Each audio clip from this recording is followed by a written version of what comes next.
tal sentido que tanto en este caso como en la gastronomía francesa, ¿verdad? No se trata, como había señalado el propio Gilles Casnadar, de un patrimonio en situación de riesgo, que es la condición establecida en la Convención para la salvaguardia del patrimonio cultural inmaterial. Lo que podemos constatar más bien es que las candidaturas que se buscan colocar en las listas representativas, no es solamente el caso de la cocina, por supuesto, son aquellas manifestaciones prometedoras por su rentabilidad. En México, esta es la regla y no la excepción. Tenemos los siguientes puntos, antes de, pues sí, tenemos los siguientes puntos que me parece que habría que anteponer en un orden alternativo de prioridades en relación con la forma como se está definiendo las políticas en materia de alimentación por parte del gobierno de México. La prioridad de la lucha contra el hambre. Hay 800 millones de personas en el mundo que padecen de desnutrición crónica y más de 2.000 millones que padecen diversos grados de deficiencia nutricional. La prioridad de la lucha por la soberanía alimentaria y lo que esto implica. Quizá incluso intentando la conformación de frentes, por ejemplo, de los pueblos indígenas en relación con la defensa de determinadas semillas, ¿no? La lucha por la defensa del maíz, de la patata, etc., ¿no? Pero en el plano de frentes de los pueblos indígenas de toda América. La preservación del patrimonio biocultural alimentario, por ejemplo, frente a empresas como Monsanto, y calidad, comida de calidad, una lucha, por ejemplo, en relación con lo que se ha venido avanzando, por ejemplo, los que han avanzado desde la perspectiva del derecho del consumidor, ¿verdad? Comida de calidad para todos, antes que la promoción de la gastronomía para el turismo. Visualizar la comida como una parte de lo que actualmente se identifica como patrimonio biocultural, tomando en cuenta el enriquecimiento que representa este ámbito alimentario y resulta de las determinaciones que comprende esta noción. Una defensa de la cultura alimentaria no puede concebirse ya por separado del contexto de los ecosistemas, los ámbitos de producción, ¿no? Vincular el ámbito alimentario desde la perspectiva de la reproducción de la vida local y de la identidad. Y nos preguntamos, en ese caso, nos hemos preguntado por qué la comida de diversas localidades no se ha defendido como sí se ha hecho, en cambio, con elementos como la blusa de Tlahuitotepec, que se hizo con una energía sorprendente, ¿no? Quizá porque su apropiación por terceros se ha llevado a cabo, diríamos, de forma extremadamente persuasiva, ¿verdad? Aprovechando también el grado de socialidad que es siempre de la comida, ¿no? Siendo ante todo la comida un vínculo, ¿no? de las relaciones múltiples de esa socialidad. Porque quizá o se está llevando a cabo como si se tratara todavía de una reivindicación de los mexicanos en su conjunto, es decir, se ha ideologizado la manera mediante la cual se ha hecho la promoción de este bien, ¿no? En el plano nacional, ¿no? Además de que la mercantilización de este bien apenas ha comenzado, digamos, como a partir de la promoción de la comida de una entidad de la República. Podríamos decir, bueno, pues esto es. Gracias.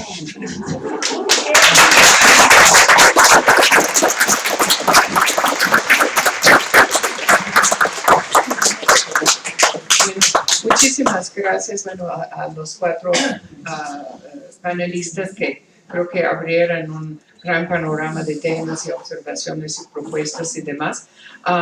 Queremos comentar entre nosotros, pero sobre todo queremos abrirlo a ustedes. Entonces yo creo que vamos a pasar la palabra al público y vamos a pedir que pasen el micrófono para que queden, porque se está grabando y para que en la cámara salga, ¿no? Para la versión a ver.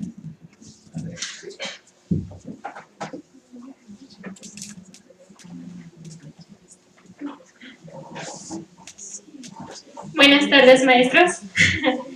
Bueno, sobre los puntos que comentó la maestra Cristina Barros, pues me estaba escurriendo la boca para hablar. Con respecto al Conservatorio de Cultura Gastronómica Mexicana, pues yo he tenido muchas experiencias. Para empezar, quiero comentar que pues es un grupo muy cerrado, no deja entrar a más personas, es muy diferente a comparación, por ejemplo, con lo que pues la ENA ofrece o la UNAM.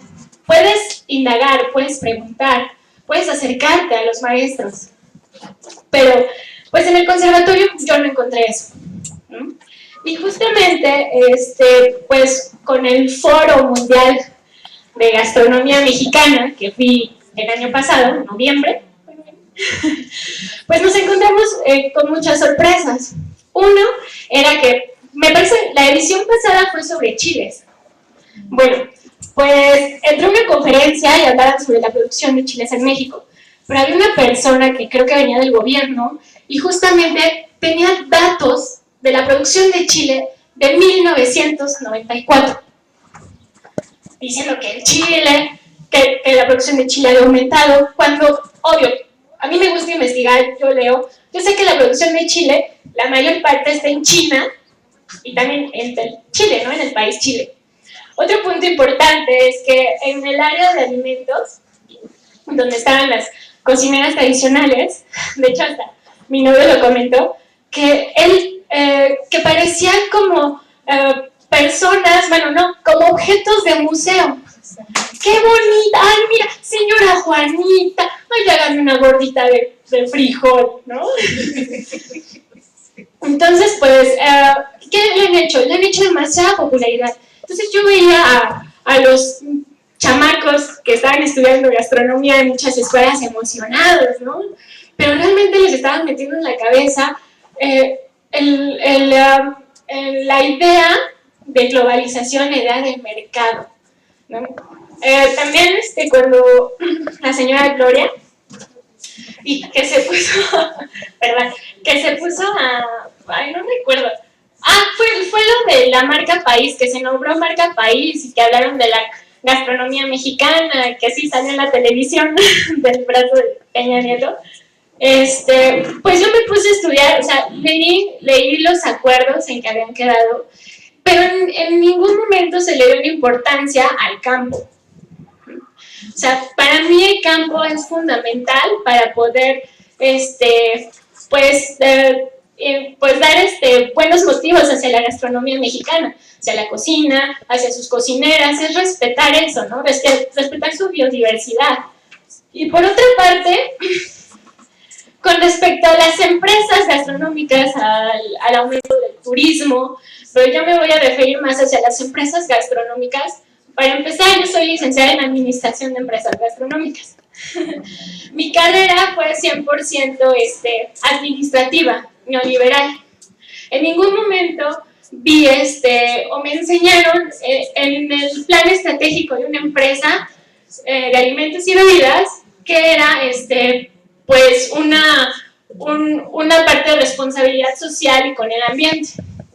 Porque pues cuántas empresas, hay muchísimos restaurantes en el Distrito Federal, los Biscuits de Álvaro Obregón, que cuando quieres pedir comida para llevar, te dan unicel.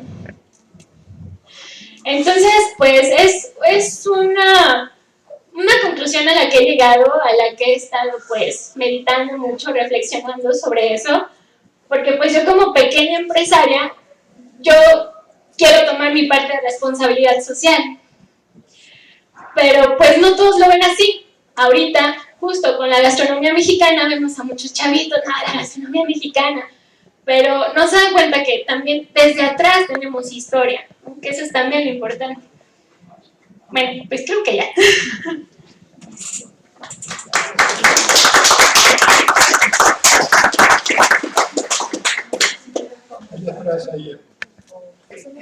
Una ronda de varios que intervienen y de ustedes comentan. Sí, que digan su nombre o de dónde vienen si no quieren decir el nombre. O si quieren decir el nombre. Digo, para que nos ubiquen los panelistas, ¿no?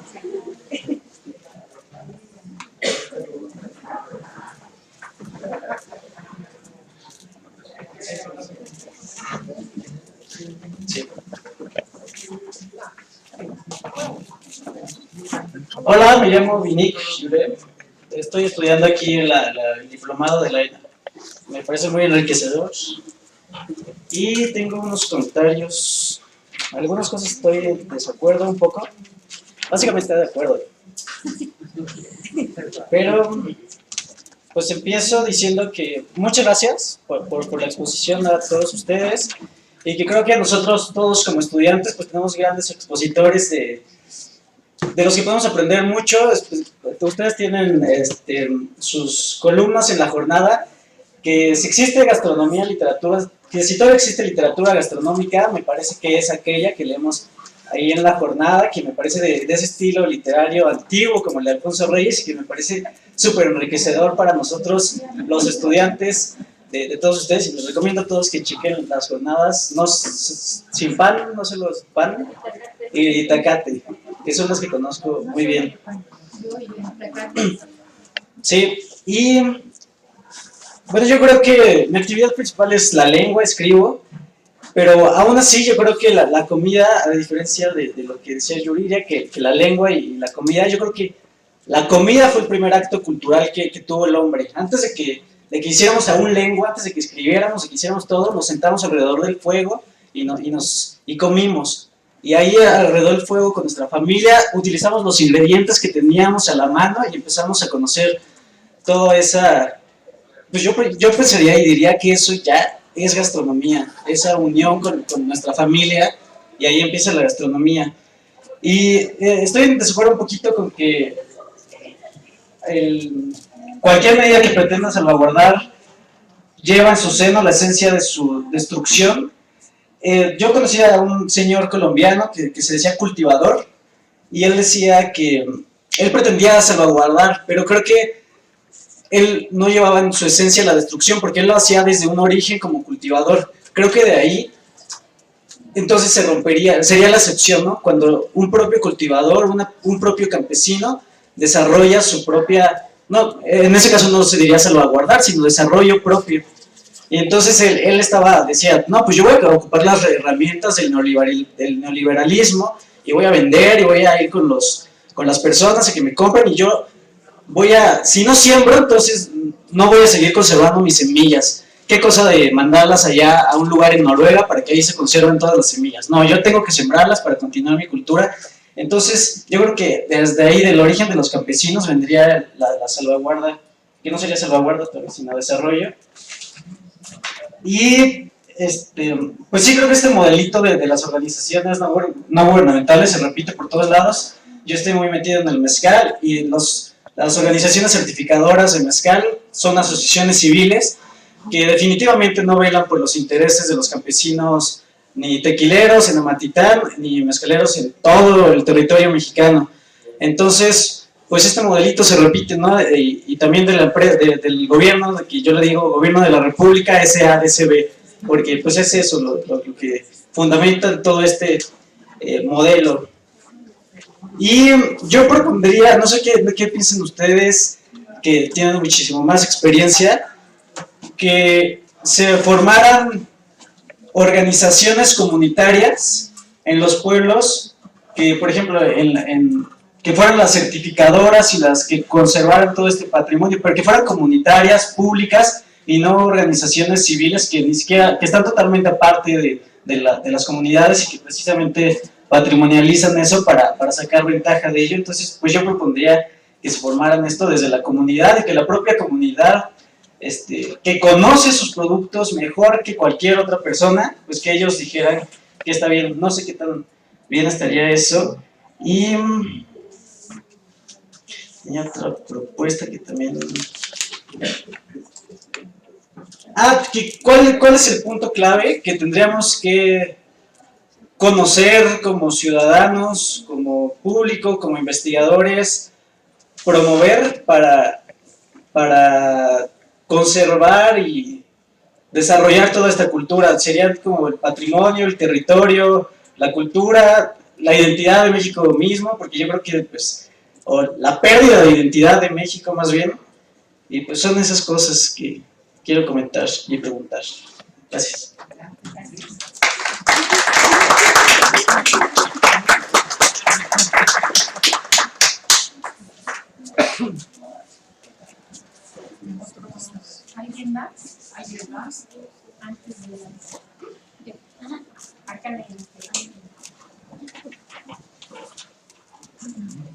Mi nombre es Anel Hernández.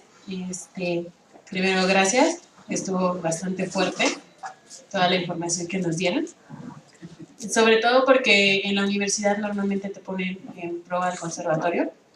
Sí, la verdad.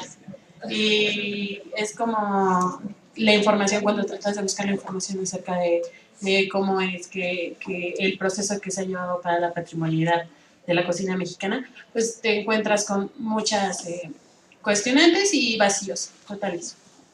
Entonces, y otro poco, como comentaba la compañera, o sea, dejar de ver la cocina mexicana como objeto de museo y pues, con trenzas, porque pues, también estamos todos los de atrás que estudiamos gastronomía y tratamos de salvaguardar, por así decirlo, la cocina mexicana desde otro punto de vista.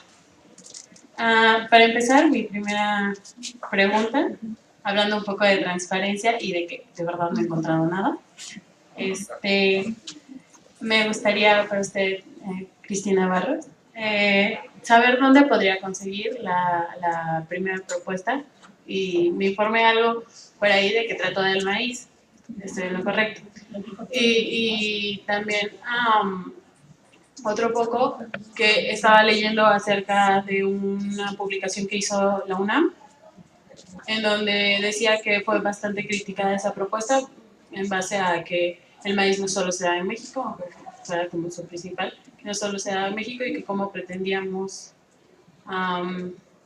que cómo se pretendía patrimonializar la cocina mexicana desde el punto de vista de un país que en realidad no daba lugar a las personas, a los interlocutores, y que al contrario estaba muy en contra del mestizaje, o buscando, más bien buscando el mestizaje para enaltecer nuestra cultura en lugar de darle el valor a los interlocutores. Entonces, me llenó de muchas dudas acerca de la redacción y de qué era lo que se proponía en este proyecto, para que diera argumentos de esa clase, que no se me hicieron como muy válidos. Si tiene algún correo, le puedo mandar esta publicación. Y pues nada, creo que esa es la principal pregunta que tengo. Y a Marco Buenrostro, acerca de qué se propone para que estos tres círculos, que literal los puse como círculos, puedan ser un ciclo, como un diagrama de Venn, más allá de como 3 círculos separados. ¿Cuáles son las propuestas que se podría hacer desde el lado de, bueno, la antropología, los investigadores, y en este caso también nosotros los gastrónomos? Y pues ya.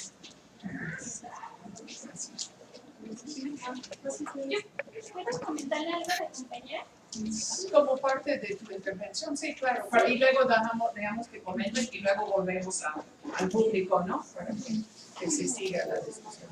Pues justamente eso, yo llevo 6 años de mi carrera estudiando, bueno, no, en realidad 4. Y siempre he tratado de encontrar el equilibrio entre la investigación, la antropología y mi ser de profesional, ¿no? Soy gastrónoma también. Y pues sí me he encontrado con varios baches. Pero, por ejemplo, yo encontré mucho apoyo, bueno, primeramente en la UNAM, porque fueron los primeros diplomados que tomé, y después aquí en la ENA, porque te abren un panorama, o sea, te abren el abanico, y que sí existen las posibilidades. Bueno, en mi caso, pues yo me quiero dedicar a la investigación, ¿no? A la academia. Entonces, pues sí me ha costado trabajo, no es fácil, porque no es fácil que le abran las puertas a un gastrónomo. Por decir, no, es que tú nada más de comida, cocina francesa, ¿no? Pero mira, poco a poco se van abriendo las puertas, y la ENA y el diplomado es un lugar, pues, en el que puedes encontrar eso. Ya, perdón, ya no ves nada.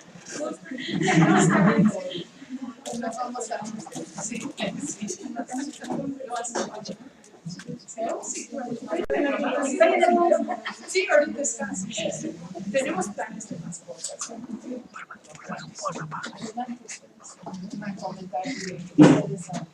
Los círculos.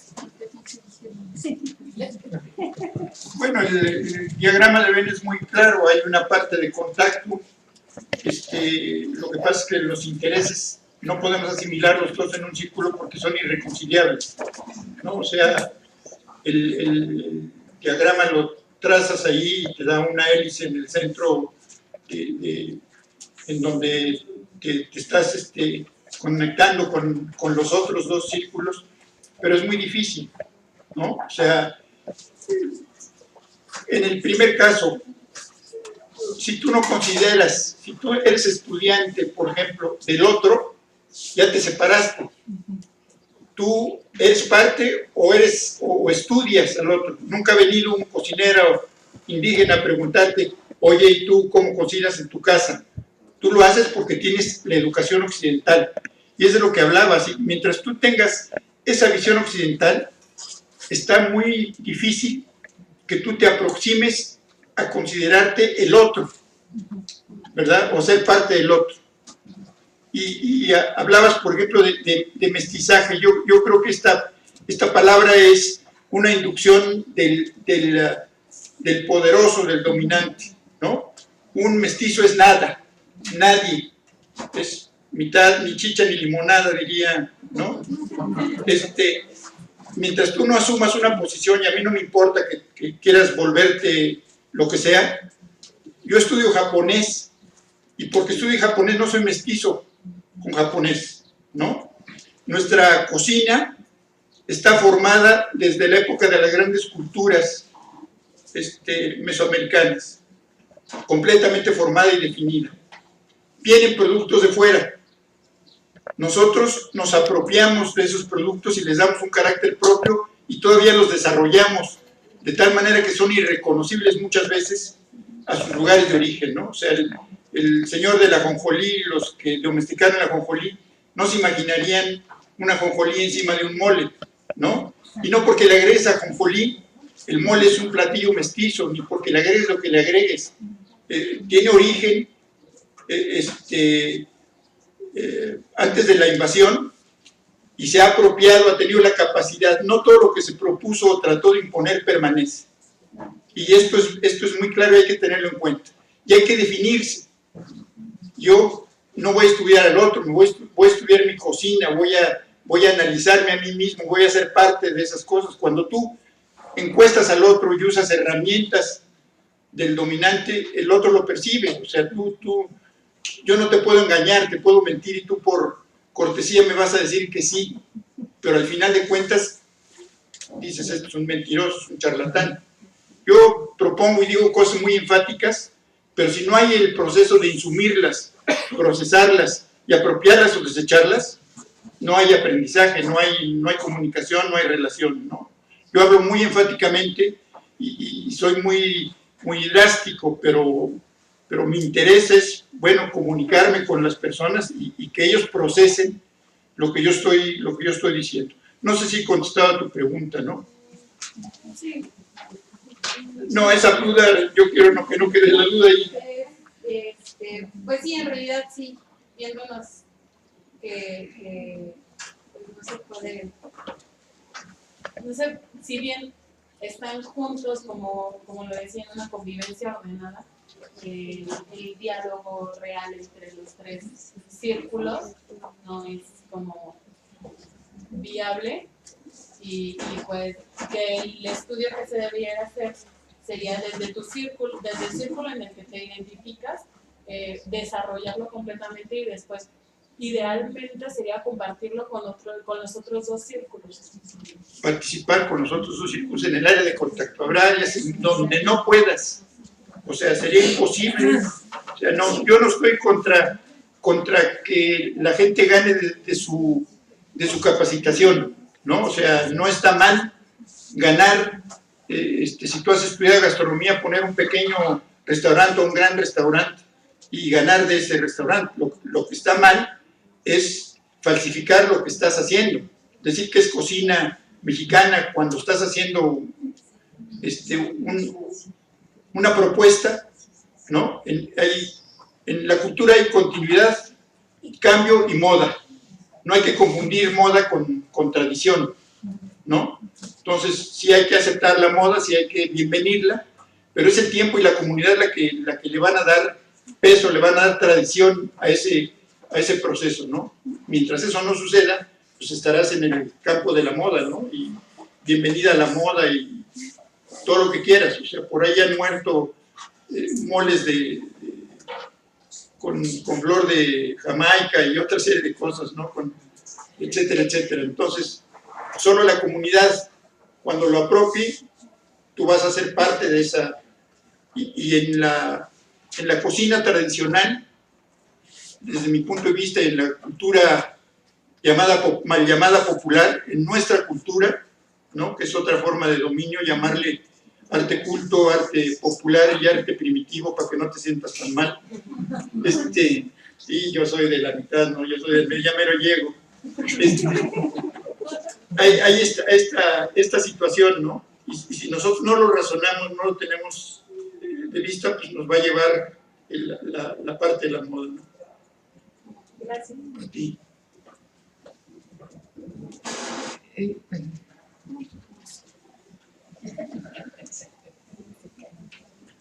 Gracias.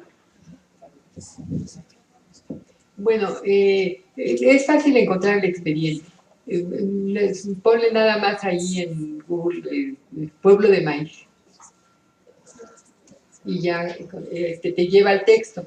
Sí, ten cuidado de que esté completo y es que el texto se publicó en los llamados cuadernos de Patrimonio Cultural y Turismo, incompleto, es decir, sin los riesgos, obvio, ¿no? Entonces, lo que yo escribí es la justificación técnica y los riesgos, son dos partes. Entonces, fíjate que esté, y si no están los riesgos, pues me dices y vemos cómo le hacemos, ¿no? El expediente no trata sobre el maíz, se le puso pueblo de maíz, porque siempre estuvimos en la ambivalencia. La UNESCO quería que el expediente fuera sobre el maíz. Cuando lo rechazaron, dice, México no supo justificar la cultura del maíz. Nunca quisimos justificar la cultura del maíz. Queríamos justificar la cocina tradicional mexicana. Pero como que era un diálogo así extraño. Querían algo como más pues, objetivo. que claro, por lo que se decía aquí, ¿no? La UNESCO quiere cositas muy señaladas, precisas. No quiere un patrimonio más complejo como es el de la cocina, porque entiende que será muy difícil de salvaguardar, y en eso tiene razón. Pero esto entonces nos lleva a una limitación terrible, ¿no? Eso del pan de Croacia en el pueblito de no sé qué, y ya, ese es el patrimonio. Eso sí lo puedo decir, eso sí lo entiendo. Pero a mí que no me digan la cocina tradicional de todo México, porque entonces me pierdo y ya no sé qué hacer con eso, ¿no? O sea, el punto de vista europeo es diferente al punto de vista nuestro. Entonces no vas a encontrar ahí nada sobre el maíz. Y lo que quisimos ahí pues fue dar una idea de cuál era la cocina tradicional mexicana en su conjunto, desde todos los puntos de vista, y cuáles eran los riesgos. Y entonces, cuando hablaba el compañero de que si las comunidades se ponían a salvaguardar su propio patrimonio, yo diría, en ese momento se me ocurrió, es muy claro, ¿cómo salvaguardas el patrimonio? Quitando lo que está agrediéndolo. O sea, entonces ya la gente seguirá con su patrimonio en paz. ¿Qué es lo que está agrediendo ese patrimonio? Lo está agrediendo el que el campo está abandonado y la gente se tiene que ir de sus comunidades a otros lados y se rompe la transmisión de conocimiento. Esa es una agresión muy fuerte.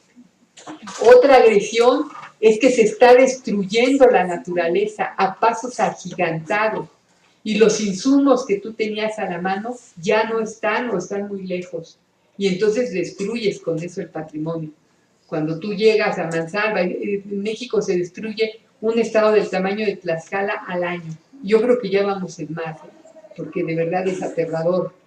O Xochicuautla ahorita, ¿no? Están destruyendo el bosque, los manantiales, el lugar de adoratorio, de ceremonias de los otomíes o ñañús. Qué barbaridad, o sea, ¿cómo van a ellos a reconstruir su cocina en esas condiciones cuando llegaron, les demolieron su casa con tractor, con bulldozers, etc.? Ya no pueden, ¿no? Entonces, ¿cómo permitimos? No tenemos que hacer nada, o sea, ir a cuidar la cocina, o sea, ir a cuidarles los platillos, no, dejarlos en paz, ¿no? Darles las condiciones para que se puedan desarrollar debidamente, dejar esta devastación y esta agresión económica tan brutal que los obliga a modificar sus costumbres y a irse a otros lados. Y luego estos medios de comunicación masiva que te están diciendo todo el día que lo tuyo no sirve, porque lo bueno está empaquetado, ¿no? Y que al final entonces vas a decidir que las tortillas de milpa real son más nutritivas porque vienen en un paquete, en una bolsita de plástico, etc. Y como decía un señor en Estados Unidos, un mexicano que se fue para allá, yo cuando llegué aquí dije, ay, qué bonito, todo está empaquetado, sus bolsitas de celofán, esto debe estar sanísimo. Y de repente ya estaba obeso y tenía problemas de riñón. Y me di cuenta que era la alimentación y tiré todo eso a la basura. Y en mi casa no hay más que maíz y frijol otra vez, porque eso es lo que me sanó. Y ese es así, ¿no? O sea, toda esta industrialización que te lleva. Entonces, yo te diría eso, más que las comunidades se conviertan en sus propias defensoras, ellas ya lo son, porque ellas están haciendo su comida todos los días. Dejémosla, démosle las condiciones para eso pues hay que romper con el sistema en el que estamos, o sea, que no es poco, ¿no? Y eso es lo que está planteado en la parte del riesgo, ¿no? Devastación ambiental, los herbicidas, etc. Por eso es importante. Y por eso lo cortaron en la versión que iba a ir a dar a todas las manos. Por eso la entonces coordinadora de Patrimonio Cultural y Turismo no quiso que eso se publicara. Y contra mí misma y a traición, cortó ese pedazo y publicó en los cuadernos nada más la primera parte. Porque la cocina mexicana tiene que ser bonita. Eso de que esté amenazada por la destrucción no nos gusta. Tiene que ser linda, ¿no? Y como ella dice, para el siguiente foro, hagamos la cantina más grande del mundo, ¿no? Así dijo, de verdad, acaba de decirlo en Jalisco. Lo escuchamos, estábamos ahí. Sí, que en el siguiente foro iban a hacer la cantina más grande. Y que es parte, yo creo que de su labor educativa. Y sí me interesa mucho la información de este artículo en la universidad. ¿Tú cuando dices la universidad es la UNAM? De hecho, hay uno que se llama Cuadernos. Realmente tengo guardado el documento, si gusta más Sí, por favor, gracias. por electrónico se lo mando. Muchísimas gracias. Volviendo a la universidad, pero dijiste, soy gastrónoma, ¿de qué universidad? Yo soy de la Universidad Autónoma del Estado de Hidalgo. Ah, porque dijiste la universidad donde, en fin, y luego dijiste, soy gastrónoma, pero la UNAM no da títulos de esos. Ah, ok. Sí. Sí. De la Autónoma de Hidalgo. Bueno, también cuando terminemos de ponernos de acuerdo sobre qué es gastronomía, culinaria y cocina, hay que ver qué significa eso de soy gastrónoma o soy filósofa. Digo, habría que ver exactamente qué significa. Bueno, yo quisiera hacer unos comentarios rápidos. Retomando lo que Cristina dijo, que está muy fresco, ¿verdad? Yo no sabía lo de los riesgos, porque finalmente esa parte no me llegó. Entonces, me parece muy importante que yo también lo conozca. Lo que sí yo había planteado es que la defensa de una cocina era la defensa de los insumos, y eso es lo que no quisieron, porque ya ahora oyendo a Toño Machuca, no quisieron entender. No es que no pudieran entender, es que no quisieron entender directamente a la UNESCO, porque salvar los insumos es justamente salvar al planeta, es ir en contra de las leyes del mercado, es en contra de la destrucción de todo. Entonces, en mi propuesta, lo que hizo Gloria López fue agarrar esa parte de que sea bonita, ¿verdad? Y de que la cocina mexicana no sé qué, pero lo único que valía la pena, o sea, la propuesta era la medida de salvaguarda de sacar el maíz y el frijol del Tratado de Libre Comercio. Porque no hay que olvidar que cuando yo hice la propuesta fue en el año 2000, pero en él se fue escalonando, ¿no? Fue en el 94 que se firmó, pero ¿cuándo fue que entró el maíz, que se unieron las fronteras para el maíz? En esa época más o menos, y luego un poco después el frijol. Era la catástrofe para el campo, pero la catástrofe para la comida mexicana. Con lo que dijiste, ¿no? Un señor que engorda con los sándwiches de papel celofán es un señor que se alivia con el maíz y el frijol, eso lo sabemos todos. Bueno, quiero que por favor que quede muy claro, es decir, lo que rescata una cocina son sus insumos, o sea, sus productores, con todos los saberes que implica, porque hay que ver que un mismo medio natural da distintas cocinas porque los seres humanos tienen una capacidad infinita de inventar distintas soluciones a las cosas. Entonces, no da forzosamente el desierto de Chihuahua o el de no sé dónde o el de Hidalgo da las mismas cocinas, a pesar de que tengan los mismos ingredientes. Y lo mismo pasa con las otras, y ya lo había dicho. Entonces, eso tiene que ver con lo que dice Marco también. Dice, hay una cosa, es decir, la cocina. ¿Existen las cocinas mestizas? No. Solamente en este país, yo dice Marco, es una cuestión ideológica, porque ningún italiano se le ocurre que su cocina es mestiza porque usa jitomate, o ningún chino porque use chile, ¿verdad? Entonces nosotros somos los únicos porque nos sobajeamos, como se diga, lo hacemos a nosotros. Entonces, no hay, es una, como te sobajan, ¿cómo se dice? Y entonces nos sobajamos, ¿sí?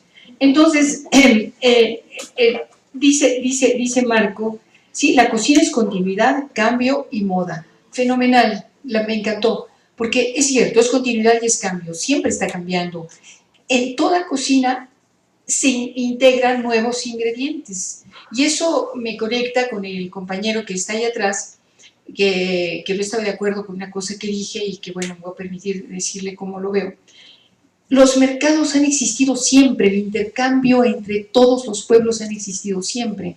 Entonces, lo que yo dije fue que cuando una medida de salvaguarda se consistía en convertir en mercancía al objeto que se supone que vas a guardar, el solo hecho de convertirla en mercancía y meterlo en la circulación de mercancías, que ya no es los mercados que han existido siempre, sino el mercado, la ley de la oferta y la demanda, el mercado neoliberal, ese es el que lleva adentro la semilla de su propia destrucción.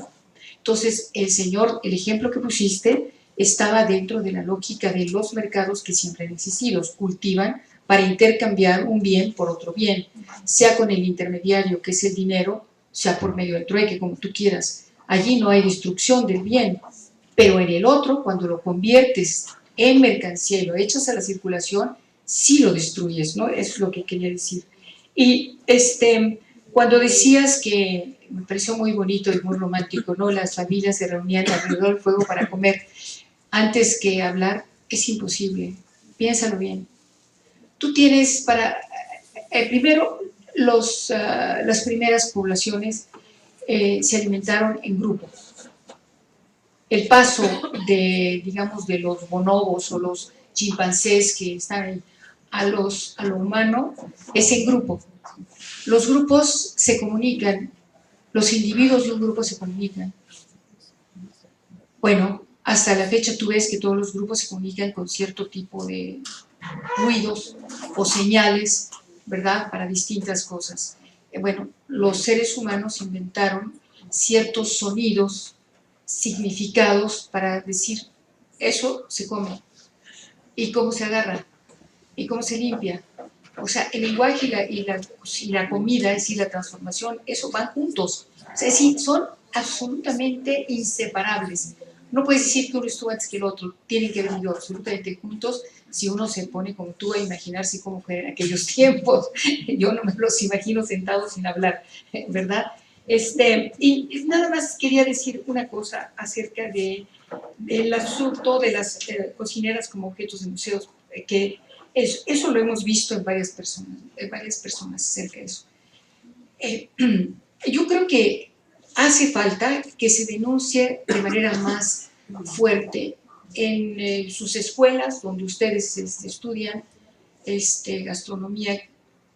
Digo, hay tantas escuelas, ¿cuántas saben cuántas hay?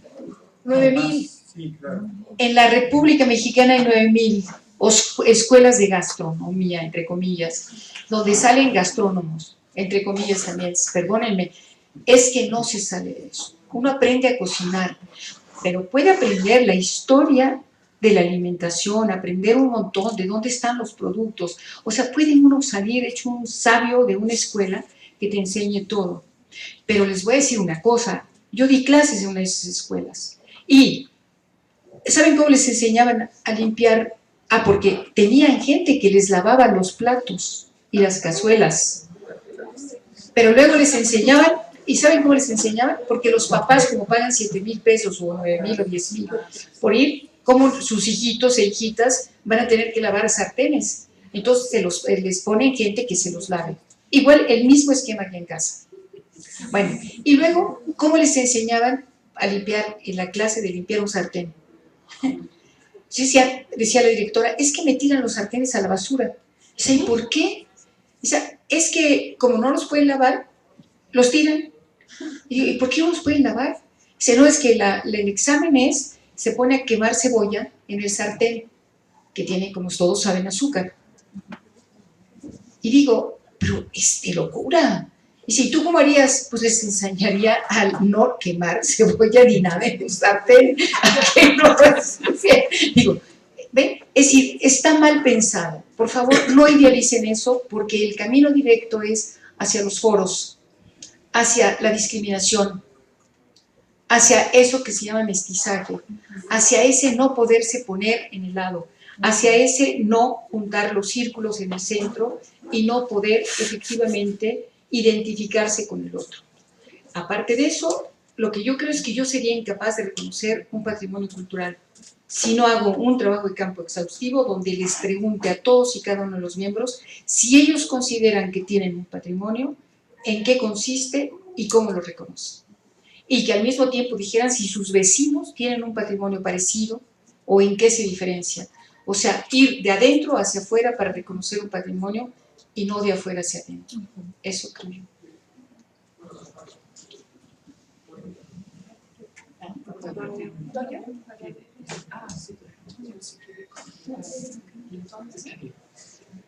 Yo nada más haría un pequeño comentario. Hay que hacer un esfuerzo por razonar lo propio. Hay que hacer un esfuerzo por criticar, inclusive a los que hablamos muy seguramente y parecemos tener la verdad. No la tenemos, o sea, hasta que no cae el 20 o se deseche el 20, es que hay ese aprendizaje, ¿no? O sea, hablamos, por ejemplo, decía una compañera, que la transmisión oral, ¿no? En una comunidad no le dicen a un chavito, oye, ven, te voy a enseñar cómo, ¿no? La señora le dice, vete a traer al huerto, vete a traer pasote para 3 quesadillas, ¿no? Y el niño tiene que saber cuánto es el epazote para las 3 quesadillas, no, el campesino tampoco le dice, vete, te voy a enseñar cómo amarro a la yunta. El niño está presente y a base de verlo. Entonces la transmisión no es oral, o sea, como nos enseñaron otra vez desde arriba. La tradición es gestual, es emocional, etcétera, etcétera. O sea, si nosotros consideramos que tradición oral es todo este cúmulo de cosas, estamos bien. Y esto lo digo porque esto es en cada uno de los compartimentos y en cada una de las palabras que estamos obligados a razonar y a insumir o a desechar. Bueno, vamos a abrir otra ronda de comentarios o preguntas a ustedes si nos interesa que haya esta participación. También podrían mencionar temas que les parece importante para la siguiente panel que queremos organizar en junio. Bueno, tenemos la fecha, creo que 23, ¿no? 21, es un jueves. Bueno, avisaremos a todos, tenemos creo que información de contacto. Y por otra parte, propuestas concretas de cosas que consideren importantes para abrir estos espacios, para que era uno de los temas centrales de hacer esos planes. Entonces, otras preguntas, comentarios, reacciones. 23 de junio.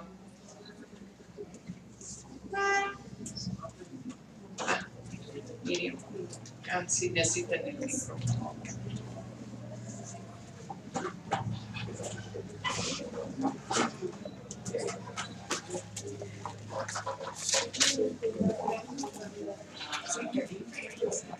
Bueno, antes que nada, agradecerles infinitamente nuevamente su participación a los invitados.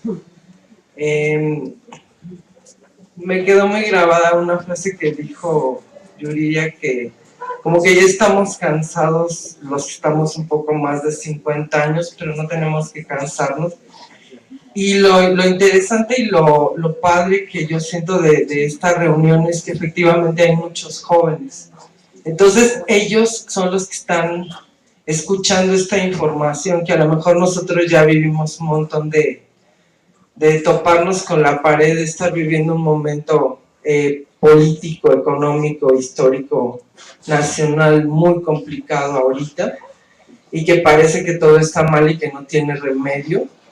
Y pero yo siento que el hecho de poder tener esta convocatoria y tener el acceso a la palabra de científicos o de estudiosos académicos comprometidos con la realidad y con las personas, eso es la única alternativa que nos puede llevar a comprender, a tener esa humildad de comprender y no vivir, exacto, desde la academia siempre se oye así muy pomposo, entre la soberbia, entre la competencia, y yo creo que no, exacto, como que se ha enfatizado aquí, nosotros llegar con la humildad, con la gente, y que ellos nos enseñen a nosotros más o menos por dónde ir. Efectivamente nosotros también tenemos un trabajo intelectual que es nuestra parte, que tenemos la responsabilidad de hacerlo, pero si no tenemos esta conciencia de que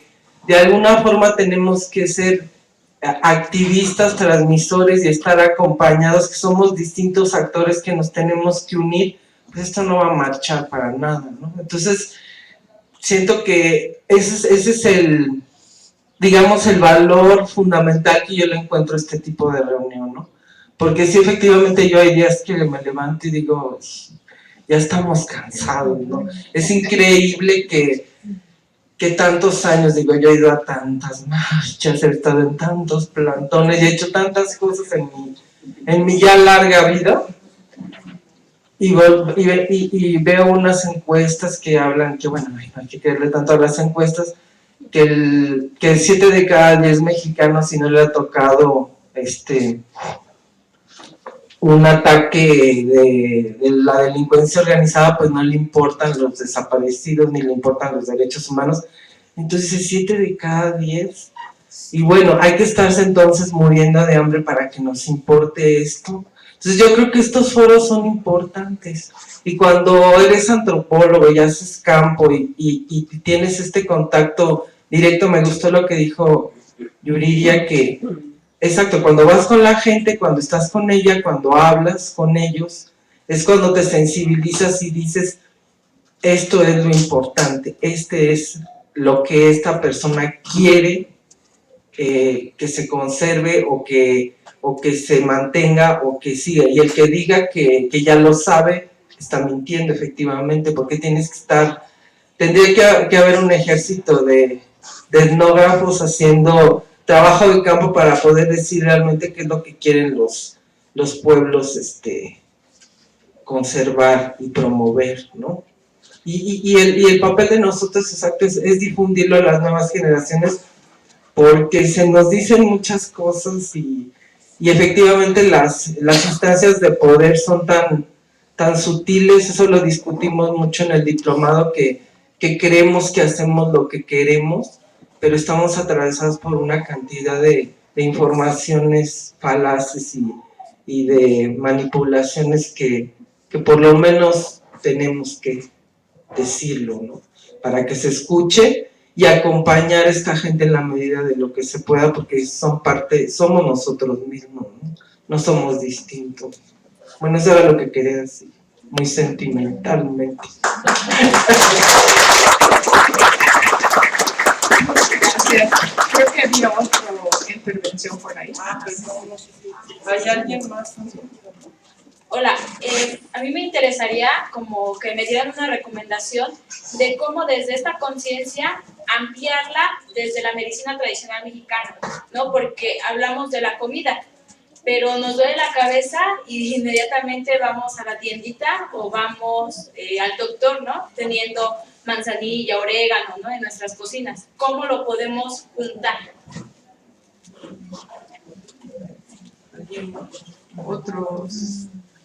Otro comentario, otros comentarios. Aquí hay uno, hay dos aquí enfrente.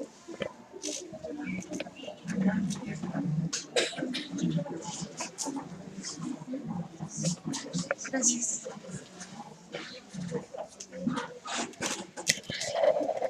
Hola, me llamo Maite y estoy ahorita tomando el diplomado con la doctora Katy, bueno, y todo el equipo. Y pues tengo una duda referente a un tema que estábamos tratando en la clase de ayer, que tiene que ver con lo que se habló y de la patrimonialización. Y estábamos platicando sobre esta confusión que se tiene sobre lo que se define como gastronomía, como cuisine, como cocina, ¿no? Que no hay una claridad en la diferenciación de estos términos.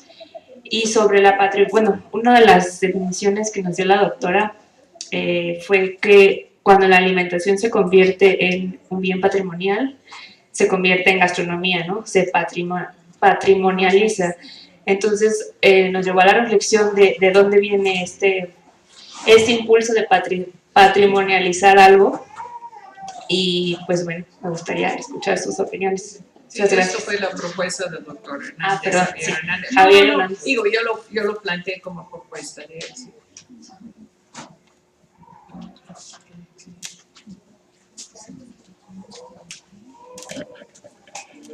Hola, buenas tardes. Soy profesora de una escuela de gastronomía y lo que veo actualmente con mis alumnos es que algunos sí están muy interesados en el tema y otros que de plano coincido con la licenciada Yuriria, que digo, de verdad, ¿qué estás haciendo estudiando gastronomía? Porque no tienes ningún interés. Sin embargo, mi pregunta es, nosotros como gastrónomos, ¿cómo podemos ayudar a esta conservación? ¿O qué podemos hacer para pues conservar y ayudar al conservatorio que no está haciendo nada ahorita? ¿Qué podemos hacer? ¿Cuál es nuestro papel en este caso?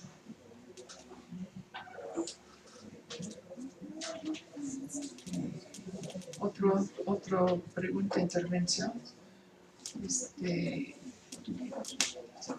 La doctora Garza pidió y luego pasamos a Carmen.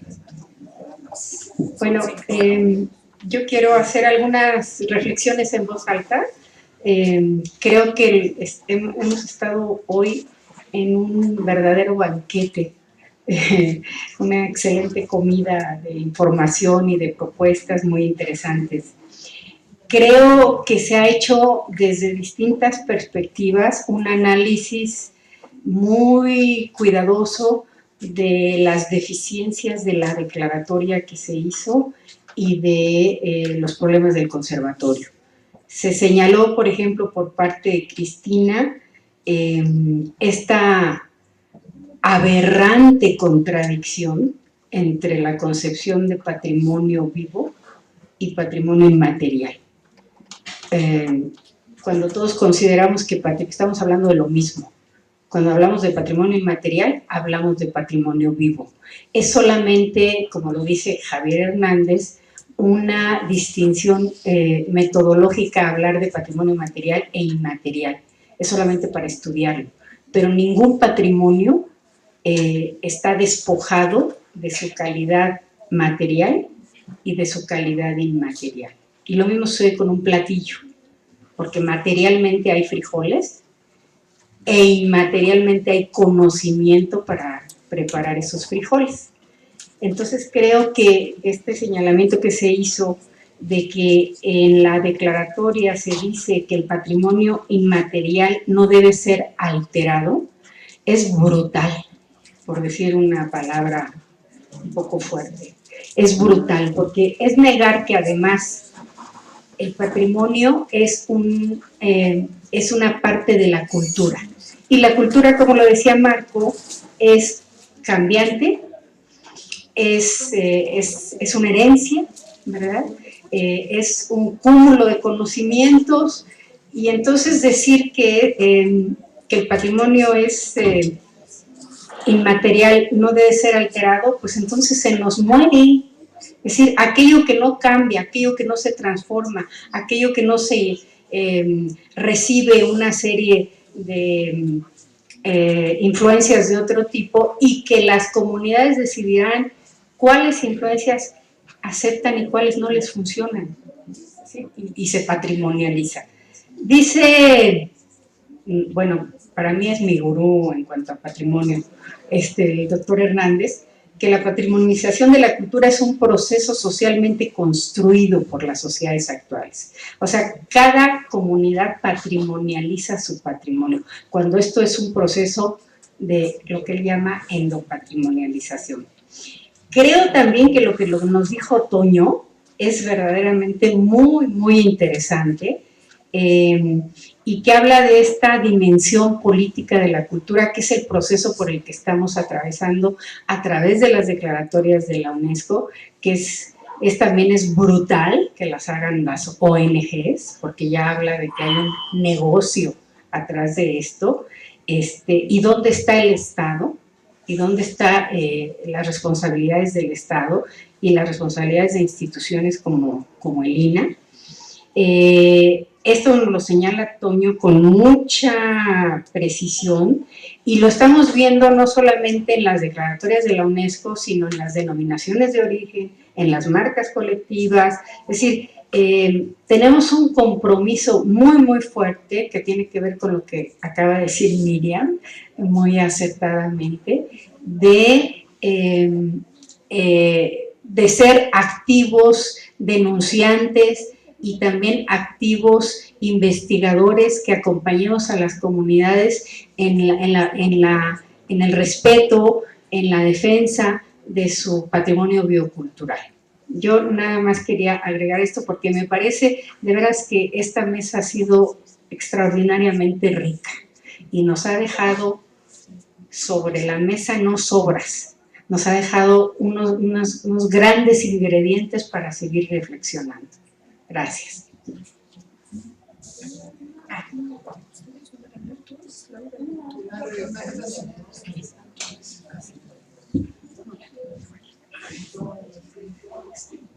Un comentario en relación con la intervención que hicieron hace un momento sobre el asunto de la patrimonialización.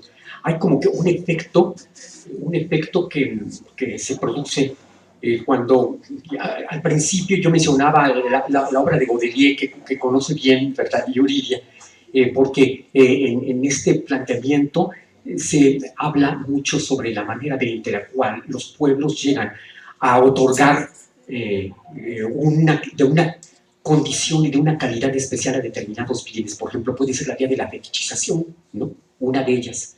Es decir, la conversión de determinados bienes insignificantes en torno de los cuales circulan y se organizan los elementos propios de una comunidad o de un tipo de sociedad, ¿verdad?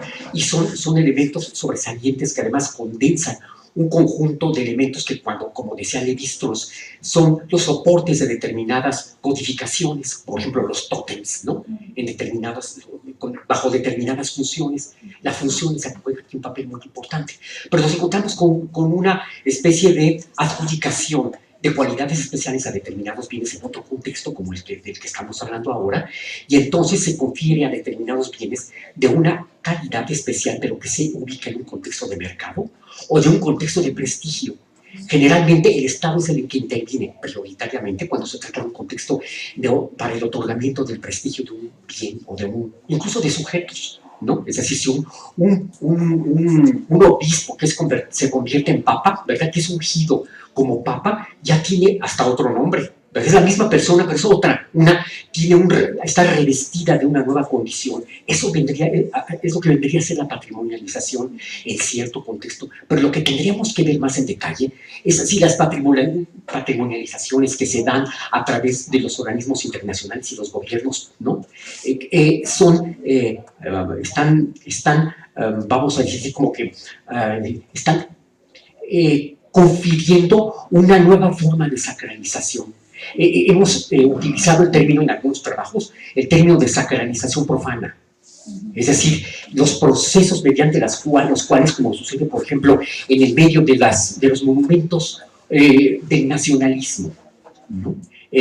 Ha habido formas de sacralización profana a través de la idea de lo patriótico, ¿no?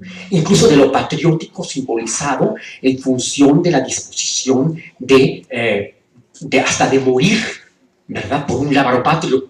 Es decir, hay procesos de sacralización dentro del contexto del Estado moderno, ¿no?, dentro de lo profano también, peculiarmente y de una manera paradojal, digamos, ¿no? Entonces, lo que tendríamos que ver en el caso de la comida es que si estas patrimonializaciones a dónde conducen y también qué hay en el fondo de las mismas desde el punto de vista de las intenciones con las cuales un determinado valor, ¿verdad?, empieza a considerarse de determinada manera. Algo que podemos constatar aquí que es importante en relación con la propia noción de lo que sería el proceso de patrimonialización es el hecho de que ya mencionó Yuriria, se descontextualiza un determinado bien, es sacado, ¿verdad?, de la relación que tiene en un ámbito de comunidad, en relación con quién lo produce o quién lo elabora ese determinado bien, etc. Es decir, del sujeto.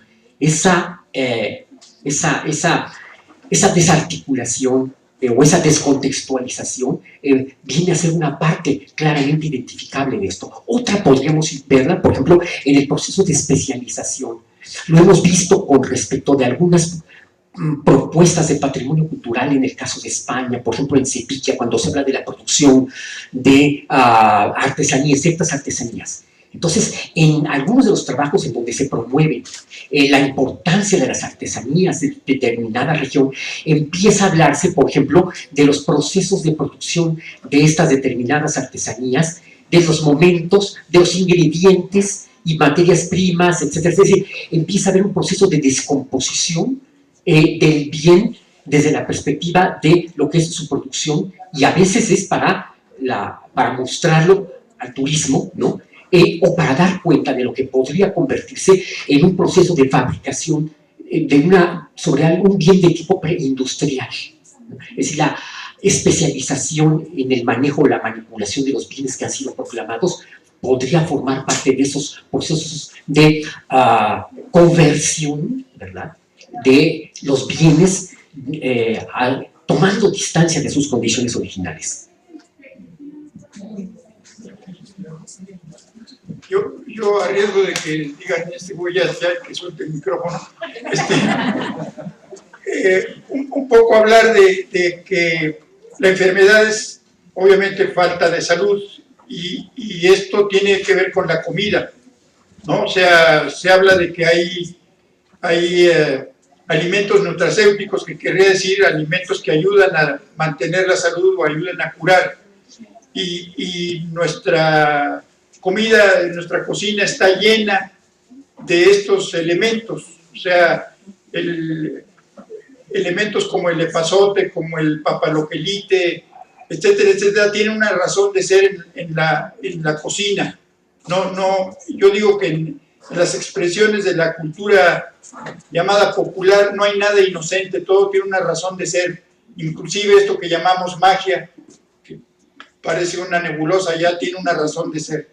Entonces, mucho de nuestra comida tiene relación con la alimentación. Yo hablaba de alimentarse sanamente cuando definía el grupo de la cocina tradicional, y lo que busca una ama de casa es que sus hijos estén nutridos y sanos, ¿no? O sea, que ahí hay algo de esto que tú mencionas de medicina tradicional. Obviamente están aliados en el huerto de traspatio, hay plantas medicinales, alimenticias, tintorias, decorativas, etcétera, etcétera, ¿no? O sea, que hay una gran relación entre comer sanamente y medicina y plantas medicinales. Comemos, por ejemplo, carnitas con aguacate, que parecería un elemento graso, porque tienen la combinación de ambos, unas son grasas trans y otros no, etcétera, ¿no? O sea, estas cuestiones que vienen de muy profundo en términos de cómo una ama de casa selecciona lo que van a comer sus hijos y su marido, que es el que es en determinado momento proveedor de algunos de los insumos para la comida, ¿no? No sé si contestamos tu pregunta, tu duda, tu comentario.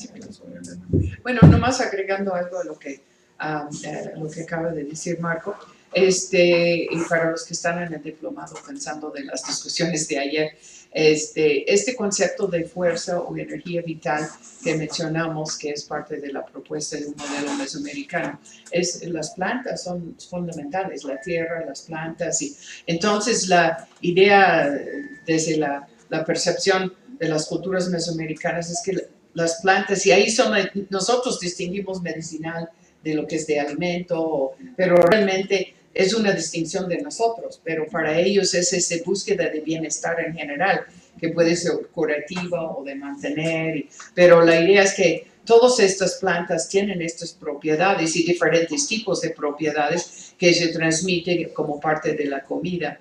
O también los olores de las plantas, a veces la gente frota su cuerpo con las plantas. Entonces es otro sistema de cómo utilizarlos, donde tal vez la distinción entre el comestible y medicinal no es tan clara, ¿no? Pero sí, como dice Marco, para estas culturas, todo lo que hay en el mundo tiene su razón de estar ahí, y tiene su papel y tiene su función. Es una idea muy de la modernidad de decir, esto no sirve, no es útil, esto sí, esa es otra visión.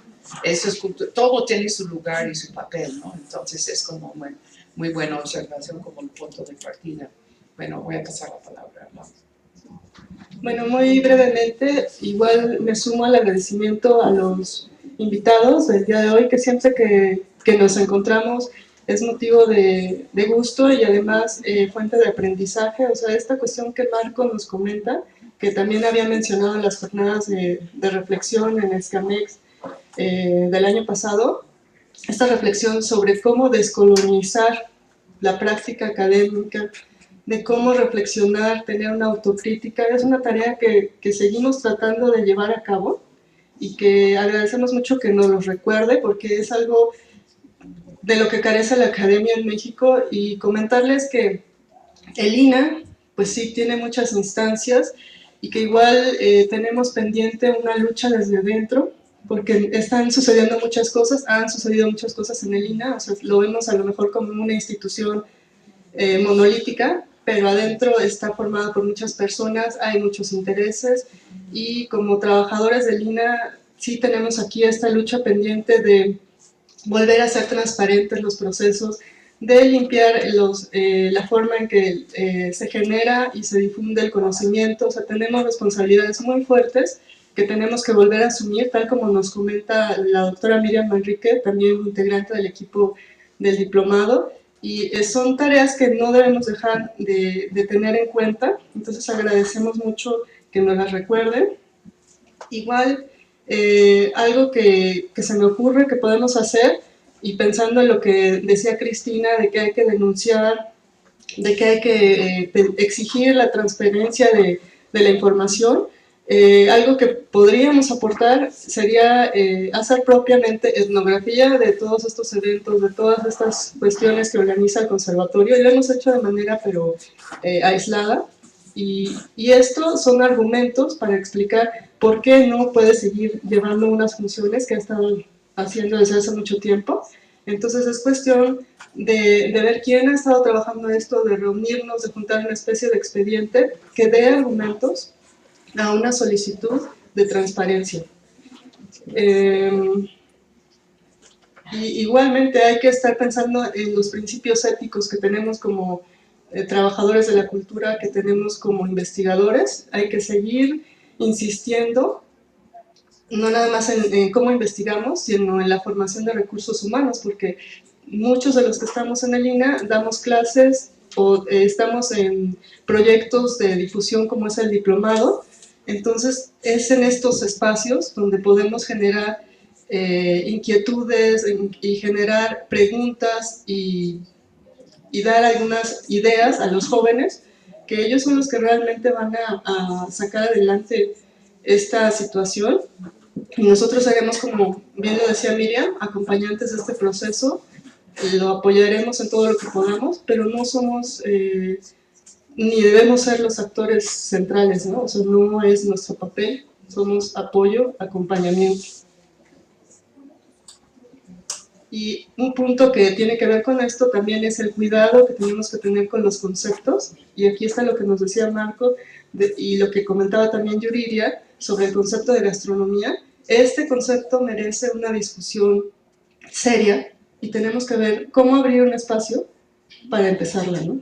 Y bueno, yo lo dejaría aquí y tenemos pendientes las propuestas, tanto, bueno, ya oímos todo esto, ¿qué vamos a hacer y qué podemos retomar en el siguiente panel de análisis?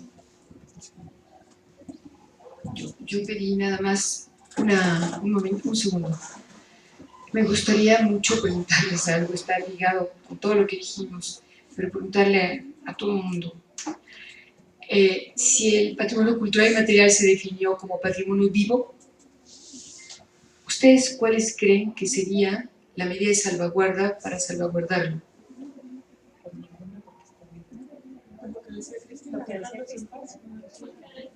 ¿Qué? Dejarlos vivir. Eso, dejarlos vivir. Eso, es que yo quería resaltar. Ella lo dijo, pero yo quería que nos fuéramos todos con eso, está clarísimo, porque igual puede quedarse como información, se define como patrimonio vivo, pero se hace lo posible para acotarlo y no. Bueno, yo creo que, porque también preguntaron, ¿y cómo podemos hacer? Bueno, tomando conciencia de eso, es decir, cada comunidad tiene un patrimonio, lo reconoce como suyo. Y cuando ya no lo puede defender es porque le hemos arrancado todas la base económica por la cual podría vivir. Entonces, seremos cómplices justamente de perder patrimonios de este país cuando nos lavemos las manos, nos volteemos del otro lado, justamente cuando estamos viendo que están despojando. Y eso pasa lo que dijo Miriam, ¿no? O sea, pocos comprometidos. Digo, estamos aterrorizados también y entonces hay muy poco, ¿no? Entonces no les digo que levanten la bandera y salgan a la calle y se hagan masacrar por la policía, pero digo, por lo menos que quede claro que somos nosotros, ¿no? Los que tenemos en nuestras manos, todos, incluso los fatigados, ¿no? Dejarlos vivir, como dicen en francés, le dicen a alguien, no sé qué, y dice, déjala vivir, déjalo vivir. Es muy típico de esa frase de que no fastidies. Aquí se dice no fastidies, no jodas, en fin. Ahí es déjalo vivir. En inglés se dice live and let live, es vivir y dejar vivir. O sea, eso es exactamente. Sí. Pues es inglés. Sí. Bueno, sí, estamos con propuestas, comentarios. Sí, aquí. Perdón. Sí. Buenas tardes a todos, mi nombre es Víctor Trujillo. Yo ya fui parte del diplomado de cocinas en la sesión anterior, más bien el año pasado, y estoy muy agradecido primeramente por el menú de 7 tiempos que nos han ofrecido ustedes, porque ha sido un buffet muy enriquecedor, con postre, con la doctora Miriam también. Muchísimas gracias, y siempre es muy fortalecedor esta parte de las pláticas, porque siempre aprendemos cosas nuevas, y gracias por la oportunidad que nos brindan de ocupar este espacio, este lugar, porque hay personas que sí verdaderamente lo necesitan, no se dan el tiempo para venir, pero a pesar de que es un grupo muy reducido, siempre es muy enriquecedor. Gracias también a todas las personas que participaron con sus preguntas, y bueno, esperemos próximamente verlos en esta parte de discusión y de seminario. Es muy enriquecedor, la verdad yo me siento lleno, me siento muy fortalecido por todas sus palabras, por todo su conocimiento, por toda su sapiencia, y bueno, felicidades a todos, ¿no? Gracias. Bueno, muchas gracias.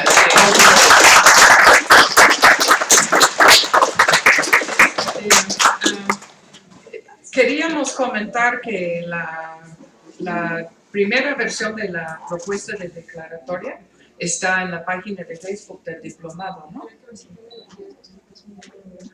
No sabemos si tiene los riesgos. Creo que Cristina nos proporcionó este documento. ¿Está en línea? Bueno, vamos a checar el punto. Ajá. Sí.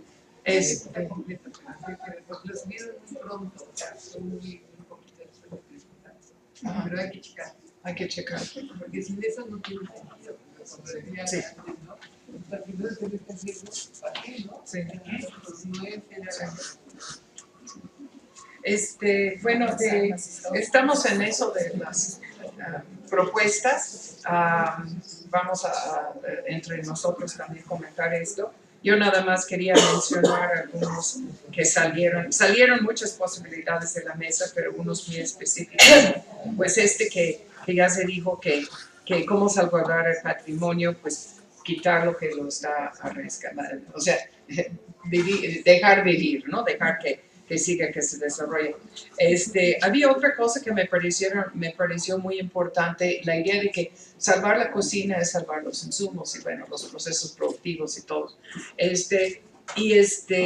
Yo creo que tenemos que insistir muchísimo en este punto, precisamente por lo que se comentó, que de cierta forma o no entienden o no quieren entender, porque si entienden, si se entiende y se retoma, tiene implicaciones muy fuertes para el modelo económico y son los intereses económicos detrás de esto que lo están promoviendo. Entonces, obviamente, hay una contradicción ahí, pero yo creo que un punto podría ser buscar cómo trabajar mucho este punto. Y es una formulación bastante sencilla, ¿no? De decir salvar la cocina, salvar los insumos. Bueno, eso podría ser.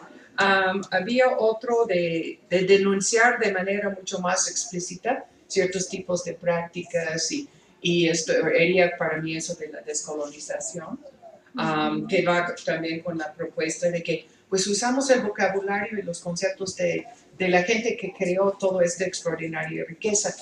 O si usamos nuestros propios, distinguir claramente cuándo es nuestra propia categoría por razones de lo que tratamos de hacer como antropólogos, ¿no? Usamos nuestras propias categorías porque es una herramienta analítica, pero tratamos de dar hasta donde se puede la perspectiva local. Y otro que la insistencia en la transparencia me parece muy importante, pero hay que ver de manera más organizada cómo insistir en la transparencia, ¿no? No es como que cada individuo de repente contacta al IFAI o tal vez sí, pero no habría que pensar en esas cosas. Y luego todo otra cuestión de qué están haciendo con todas estas informaciones y datos que están montando. Otro problema que nosotros, como mencionó Laura, estamos viendo en el INA, pero yo creo que en UNAM y en muchas otras instituciones, es cómo lograr que las instituciones que existen cumplan su papel debidamente. Y obviamente uno que está dentro siente que hay una enorme presión de que no cumplamos ya lo que es nuestro, que las escuelas no están para educar, sino son para generar gente no educada, no crítica, ¿no? Digamos, uno empieza a sentir que los médicos no están para curar, sino para mantener a la gente enferma para que sigan cobrando.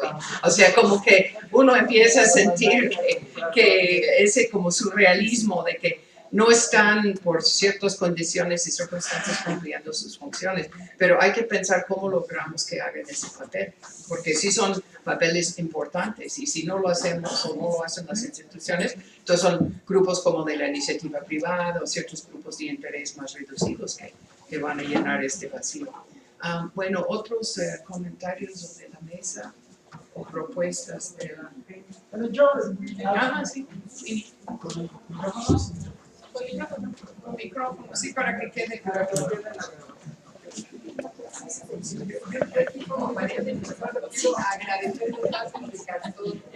Sí, sí,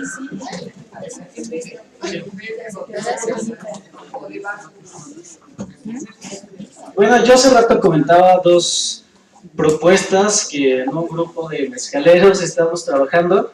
Las denominaciones en México, de origen en México en relación al tequila y al mezcal son una basura completamente. El tequila se produce en lugares que no son tequila, el mezcal ni siquiera es una denominación de origen. Igual ocurrieron casos de corrupción desde el principio en la Secretaría de Economía para mandar al OMPI, el organismo mundial del protector del intelecto, no de la industria. Sí, así se hace en el OMPI y aquí se mandó a la propiedad industrial, lo cual a mí me parece un error conceptual. Entender al mezcal y todo lo que involucra el mezcal, porque no solamente es una bebida alcohólica, sino plantas, conocimientos, recetas, etc.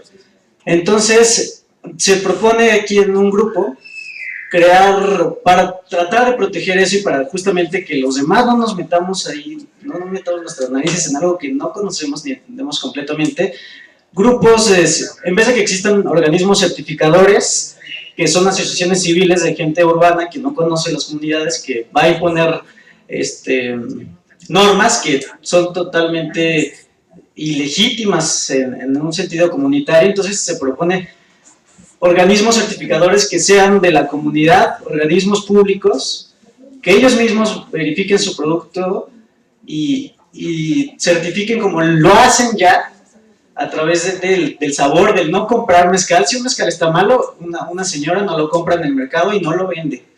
Entonces, pues que ellos mismos vean su producto, esa es una de las propuestas, y pues dejar de lado estos organismos certificadores. Y también nos preguntamos, ¿nosotros haríamos bien si fuéramos a la OMPI o a la UNESCO con el patrimonio, con el paisaje agavero que está ahí, que está totalmente erosionado esa tierra? ¿Haríamos bien? Nos preguntamos eso porque tal vez sería el peor autogolazazo, quitar el patrimonio, ese pues, concepto que a lo mejor podría funcionar si lo hiciéramos adecuadamente para esa protección. Y también, si ya tenemos la palabra mezcal, si el Estado mexicano, si el pueblo mexicano es dueño de la palabra mezcal y nosotros fuéramos con el OMPI a quejarnos, tal vez hasta podríamos quitarla y ya no... Y ya el gobierno, el pueblo mexicano no se quedaría con la palabra mezcal y entonces se podría llamar mezcal el de Sudáfrica, el de Japón, el de China, Entonces también eso nos preguntamos y pues consejos locales. Al respecto, como una alternativa, lo han hecho para la comida mexicana, la cocina mexicana, algunos estados, es el reconocimiento de las asambleas estatales de su producto, de sus cosas. Es decir, entonces se involucra la población, se involucran a través de las asambleas la población, pero es una exigencia desde abajo. Bueno, las cámaras, digo asambleas, perdón, estoy francisizando la cosa, es que aquí es asamblea, ¿verdad? Sí, las cámaras estatales, sí. Entonces los diputados, pues. Y es una exigencia, por ejemplo, en Querétaro, por fuera de esta cosa del conservatorio, obtuvieron el reconocimiento de la cocina queretana por parte de la Cámara de Querétaro. Pero no solamente, son 5 los estados que han obtenido este tipo de cosas y que han hecho expedientes mucho más inteligentes donde ha participado cada comunidad y etcétera. Entonces yo creo que lo que urgiría para toda la República es que cada cámara de cada estado reconociera sus respectivas comidas. No necesitamos a la UNESCO, necesitamos más bien protegernos de la UNESCO. Digamos, eventualmente, digamos, puede ser.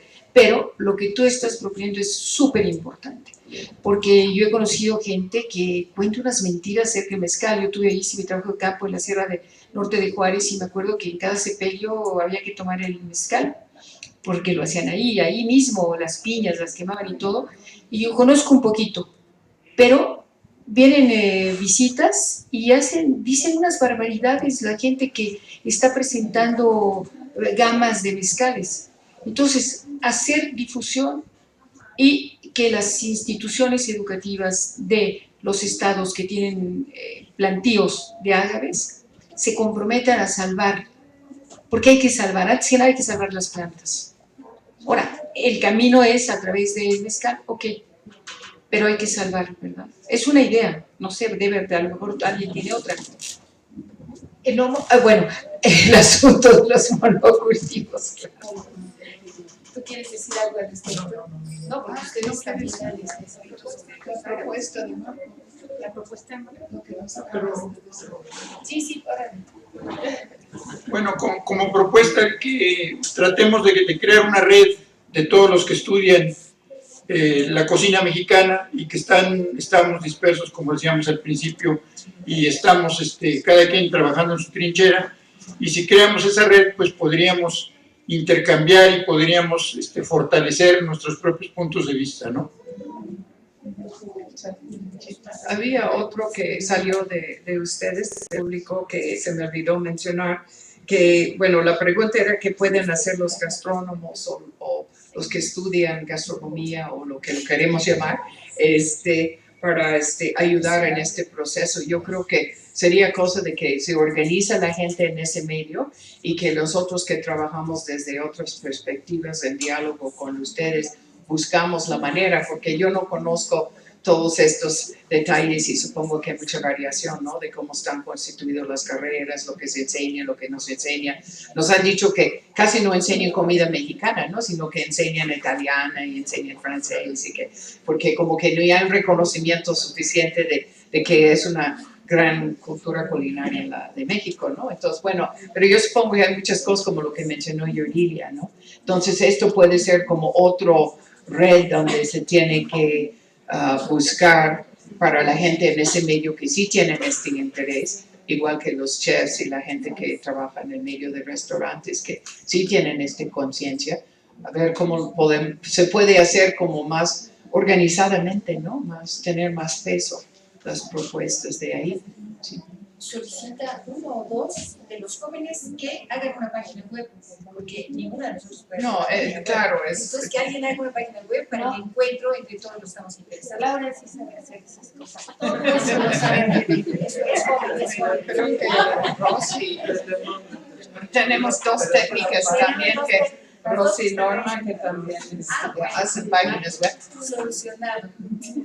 Pero sí, yo creo que sí. Entre ustedes, no se trata que nosotros, sino que ustedes que tengan esas propuestas, buscamos la manera que se haga realidad, ¿no? Impulsarlos. Okay. Pues gracias. Sí.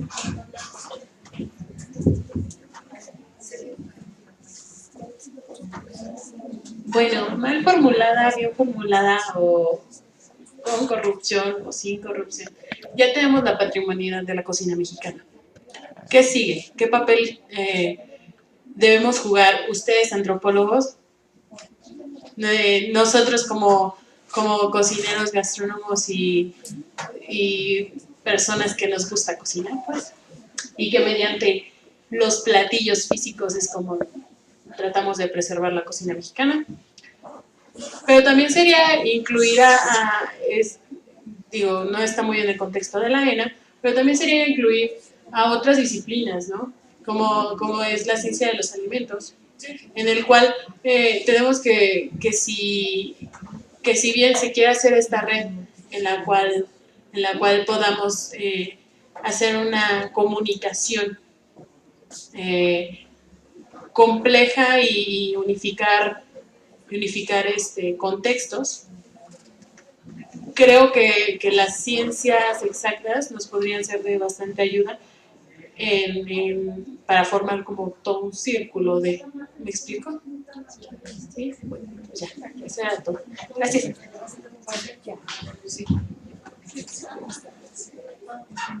Bueno, de lo que comenta en él, que agradecemos su comentario, para nosotros ha sido un gran descubrimiento y un espacio muy rico, el propio diplomado, porque han estado personas de gastronomía, pero también han estado personas de nutrición, una compañera química, diseño industrial, de muchas, del turismo, bueno, muchísimo periodismo, y todo eso nos ha nutrido y ha fortalecido una especie de red informal que podría sumarse a esta red que propone Marco, y en eso pues sí tenemos que agradecerles y no sé, ustedes como personas interesadas en las cocinas de México tienen todo un conocimiento, tienen una experiencia, y nosotros estamos, al menos desde mi perspectiva, nuestra responsabilidad es acompañar este proceso.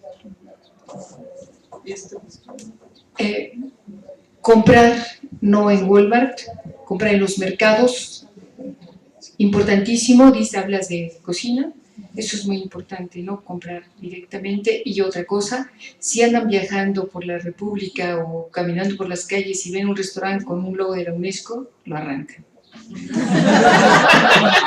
Es una guerrillera, ¿eh?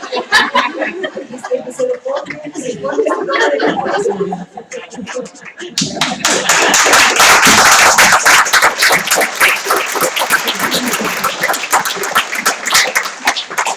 Bueno, ¿algún otro comentario? Yo creo que ya es... sí. Uno más, sí. Uno más y luego vamos a cerrar, ¿sí? ¿Ya se fue? Bueno, ok. Entonces yo creo que, no sé si nos ponemos a pie, pero aquí hay algún...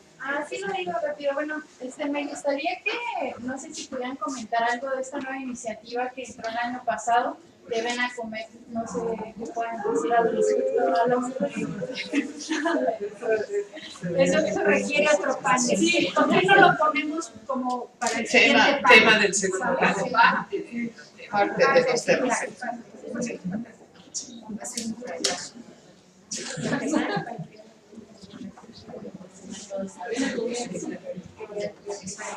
Bueno, entonces, no sé si nos podemos cerrar. Debida formalidad. Agradecemos muchísimo a las personas que nos acompañaron aquí personalmente y también en línea. Y agradecemos otra vez los miembros del panel y la discusión y análisis, y también pues, las autoridades aquí de la ENA que nos han abierto este espacio para supervisar el evento.